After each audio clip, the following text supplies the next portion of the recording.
Milí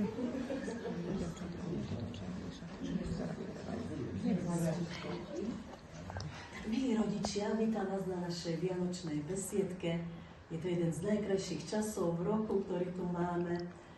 A na záver si vlastne naše detičky pre vás pripravili aj nejaké prekvapenie a pripravili si pre vás krásny program, takže nebudem ja už veľa rozprávať, ale necháme slovo detičkám.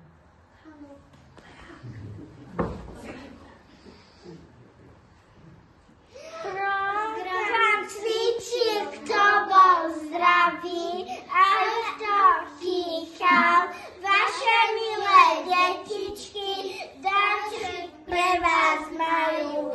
Básničky, pesničky, verši pre vás milí. Nech sa páči pozrieť, čo sme pripravili.